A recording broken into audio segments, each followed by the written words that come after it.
നമസ്കാരം. ഗസയിലെ നാസർ ആശുപത്രിയിലും ഇസ്രായേൽ കഴിഞ്ഞ ദിവസം ബോംബിട്ടു. മുതിർന്ന ഹമാസ് നേതാവ് ഇസ്മായിൽ ബർമൂനിയെയും ഇസ്രായേൽ വധിച്ചു.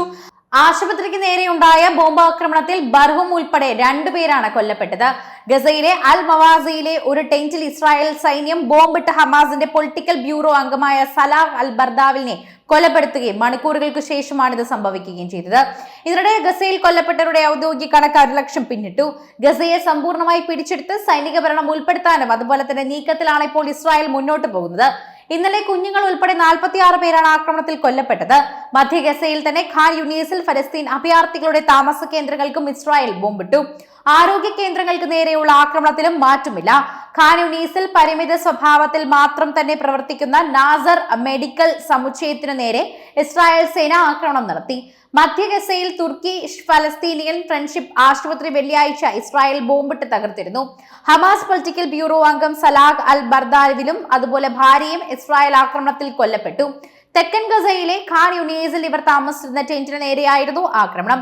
അതിനിടെ യുദ്ധത്തിന്റെ ഭാവിയും വെടിനിർത്തൽ ചർച്ചാ സാധ്യതയും ഇസ്രായേൽ പ്രധാനമന്ത്രി ബെഞ്ചമിൻ നെതന്യാഹുവും ഫോണിൽ സംസാരിച്ചതായി US state secretary Marco Rubio പറഞ്ഞു.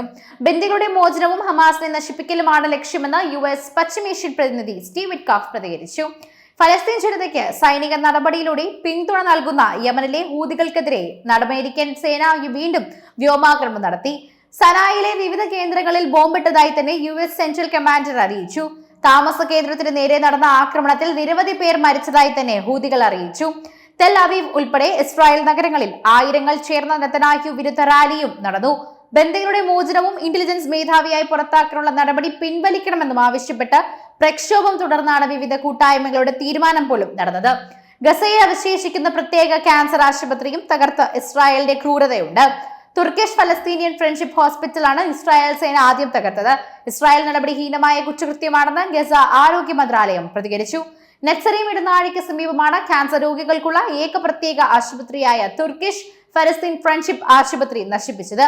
ഇടനാഴി വികസിപ്പിക്കാനും കൂടുതൽ ബഫർ സോണുകൾ സൃഷ്ടിക്കാനുമായിരുന്നു ഇസ്രായേൽ സൈന്യത്തിന്റെ ശ്രമത്തിന്റെ ഭാഗമാണിതെന്ന് റിപ്പോർട്ടുകളുണ്ട്. ഗസയിലെ വീടുകൾക്കും കെട്ടിടങ്ങൾക്കും പൊതു സംവിധാനങ്ങൾക്കും ബോംബാക്രമണങ്ങളിൽ നിന്ന് രക്ഷ തേടി ആളുകൾ കഴിയുന്ന താൽക്കാലിക ഷെൽട്ടറുകൾക്കും നേരെ ഇസ്രായേലിന്റെ ആക്രമണം തുടരുകയാണ്. യുദ്ധത്തിന്റെ തുടക്കം മുതൽ ആരംഭിച്ച ഇടനാഴി വികസിപ്പിക്കൽ നീക്കത്തിന്റെ ഭാഗമായി കൂടുതൽ താമസ കെട്ടിടങ്ങൾ നശിപ്പിക്കുകയും പ്രദേശത്തെ കൂടുതൽ കൃഷിഭൂമികൾ ബുൾഡോസർ ഉപയോഗിച്ച് നിരത്തുകയും ചെയ്തു.